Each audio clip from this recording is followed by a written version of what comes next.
American energy resources have been a lifeline to our allies in Europe. Last month, the United States supplied 60% of the European Union's liquefied natural gas. Since Russia's invasion of Ukraine in February of 2022, the U.S. has exported over 3,000 cargoes of liquefied natural gas to Europe. To put it into perspective, one cargo of LNG provides enough heat for about 1 million people in Europe for one winter month. So do you believe the United States is a secure, reliable, and strategic energy partner for you? Absolutely, unequivocally. And what additional efforts can the United States take to help our allies increase their energy security? So I think first and foremost, Senator, we need to keep doing what we're doing. We need to continue to expand America's industry, and I talked in my opening statement about the tremendous accomplishment of American producers who have more than doubled America's liquefaction capacity in recent years. I also think we need to find a way to keep talking about the issues around climate and the environment. I had the opportunity for the first time in my life late last year to be in Lake Charles, Louisiana. And I was there with the governor and with a number of our biggest LNG producers, but I was also there with some of the Europeans. And they had spent the day before our conference visiting CP2 and some of the other LNG facilities around Lake Charles. And they all said to me one version or another of, wow, I expected something that looked like, that looked industrial with flares and rusty chains, and I saw something that looks more like a high-tech manufacturing facility.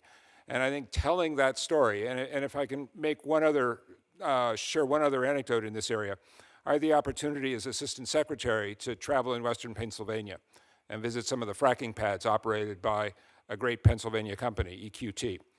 And what was most striking to me about that visit, when you see what our gas producers are doing in the Marcellus region, these are people who are incredibly proud of the work they're doing, but they're also producing sometimes within a mile or two of farms and schools and communities. So they're incredibly attentive to issues like methane and flaring and how to produce their goods in the cleanest way possible. We should be proud of telling that story. I want to switch to uranium if I could, because as you know, for years Russia has dominated the global uranium market. As of 2024, Putin controlled roughly 40% of the world's enrichment capacity, supplied nearly a quarter of America's enriched uranium. So I worked on a bipartisan basis to enact a prohibition on Russian uranium imports into the United States, which takes full effect in 2 years from now. European nations remain even more dependent on Russian nuclear fuel, but are now trying to reduce that reliance. As the West shifts away from Russian nuclear fuel and global demand rises, what kind of strain does that put on our European enrichment capacity? So I would highlight two issues on this, Senator. First of all, I would applaud what you and others did to implement a legal ban on imports. And I remember sitting in this very chair being asked by Chairman Risch about this same issue. And it's tremendous to see the action.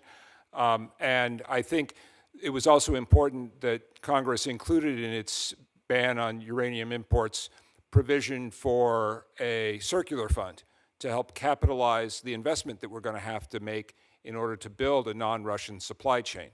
But I would also flag, importantly, that as we see a new generation of nuclear reactors, and if our scientists and engineers are successful with building out an SMR infrastructure, we're going to need greatly increased volumes of nuclear fuel supply.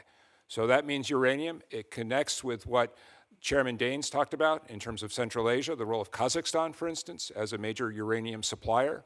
And then just like every other mining and mineral issue here in the United States, where do we source both the ores but also the processing that makes these commodities usable, in this case, for nuclear power? So then the question is, how important is it that our own Department of Energy prioritize building out more U.S. enrichment capacity for not only domestic use, but also to support our allied nations? Critically important. Last night I had the opportunity to have dinner with the head of one of Japan's largest utility companies in Osaka. He was here. He had actually visited. He spent 2 days in the United States visiting some of our nuclear reactors. And Japan, of course, is looking at a new generation of nuclear reactors after having spent 15 years since the Fukushima disaster, shutting down facilities. He was incredibly enthusiastic about what he saw happening here in the United States, but we have to build partnerships with the Japanese, with Korea, with Canada, with our European allies. And I should emphasize, I talked in my opening statement about the Repower EU initiative and the tremendous progress that Brussels has made in committing to phasing out of Russian energy. And that includes gas, oil, and importantly, nuclear. So Europe is going to have the same exact dilemma that our operators of reactors have here in the United States.